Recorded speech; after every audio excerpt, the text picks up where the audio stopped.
गुस्से में योगी ने आधी रात सुनाया ऐसा फैसला, अधिकारियों में मचा हड़कंप। अयोध्या पर बुरी नजर रखने वालों के खिलाफ चलेगा बुलडोजर।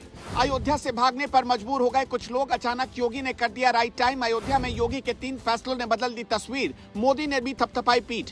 अगर श्रद्धालुओं ने कर दी शिकायत तो योगी छोड़ेंगे नहीं। अयोध्या में उतर गई ऐसी फौज जो भू माफियाओं की भी ले लेगी खबर। जिस वक्त यूपी सो रहा था उसी वक्त योगी आदित्यनाथ ने एक ऐसा फैसला ले लिया जिसकी वजह से अयोध्या में कुछ लोगों की टेंशन रातों रात बढ़ गई। जब तक ये लोग कुछ समझ पाते तब तक योगी ने फाइल पर साइन कर दिया और फिर उनके आदेश का पालन करने के लिए पूरा प्रशासन लगा दिया गया। अयोध्या को योगी और मोदी सरकार दुनिया के नक्शे पर सजाना और संवारना चाहती है। ऐसे में योगी आदित्यनाथ का फैसला अयोध्या को खूबसूरत बनाने के लिए होता है। योगी आदित्यनाथ ने ऐसा कौन सा फैसला लिया जिसने अयोध्या के ज्यादातर लोगों के लिए खुशखबरी तो कुछ लोगों के लिए शौक दे दिया?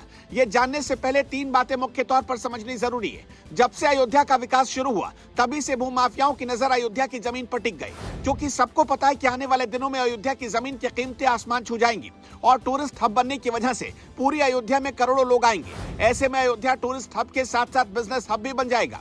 इसलिए योगी सरकार ने इसे देखते हुए 3 बड़े कदम उठाए। पहला कदम, अयोध्या और उसके आसपास के इलाकों में जमीनों की खरीद बिक्री पर अनिश्चित काल के लिए रोक लगा दी गई। अगर किसी को जमीन खरीदनी या बेचनी है तो उसकी जरूरत को देखते हुए जिला प्रशासन से इजाजत लेनी पड़ेगी। दूसरा कदम, अयोध्या में करोड़ों श्रद्धालु हर साल आएंगे। ऐसे में उन श्रद्धालुओं के लिए जगह कम पड़ जाएगी। इसके अलावा सरकार अयोध्या को दुनिया के नक्शे पर इतना खूबसूरत और भव्य बनाना चाहती है कि दुनिया के बड़े बड़े लोग भी दर्शन करने आए। ऐसे में सरकार को भी जमीन की जरूरत पड़ेगी। इसलिए सरकार ने अवैध कब्जे वाली जमीन को खाली कराना शुरू कर दिया और शत्रु संपत्तियों के खिलाफ भी एक्शन ले रही है। तीसरा कदम, अयोध्या में जमीन खरीद में धांधली और घोटाले की बात सामने आई तो योगी आदित्यनाथ को गुस्सा आ गया। उन्होंने इसकी फौरन जांच के आदेश दे दिए।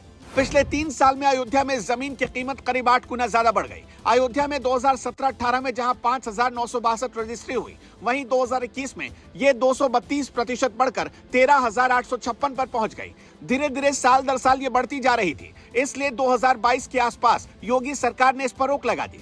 इसके बाद सरकार को मजबूरन रजिस्ट्री रोकने का फैसला लेना पड़ा। अब तक आपको अंदाजा लग चुका होगा कि अयोध्या में अगर जमीन को बचाया नहीं गया तो आगे भूमाफियाओं का गढ़ बन सकता है ये। ऐसे में योगी सरकार इसे रोकने के लिए बेहद सख्त कदम उठा रही है। अब तो योगी आदित्यनाथ ने इससे भी 2 कदम आगे बढ़कर फैसला किया है। योगी आदित्यनाथ के घर पर हुई बैठक में योगी ने अधिकारियों को कहा कि अयोध्या में कहीं भी अतिक्रमण नहीं होना चाहिए। नया घाट से टेढ़ी बाजार मार्ग पर दोनों ओर रेलिंग लगाई जाएगी। रेलिंग को खूबसूरत तरीके से सजाना चाहिए। इसके अलावा अगर कोई अतिक्रमणकारी ना माने तो उसके खिलाफ बुलडोजर कार्रवाई का भी आदेश दिया गया। इसके अलावा योगी ने सारे पब्लिक टॉयलेट की नियमित साफ सफाई और फ्यूल पंपों पर साफ सफाई अच्छी तरह से करने का आदेश दिया है। इसके अलावा अयोध्या आने के लिए 6 रेलवे स्टेशन हैं जिन्हें भव्य रूप से सजाया जा रहा है। खैर, योगी के इस फैसले पर आपका क्या कहना है? क्या अयोध्या के भूमाफियाओं पर और अतिक्रमणकारियों के खिलाफ बुलडोजर वाली कार्रवाई होनी चाहिए या नहीं होनी चाहिए? अपना जवाब हमें कमेंट बॉक्स में जरूर बताएं।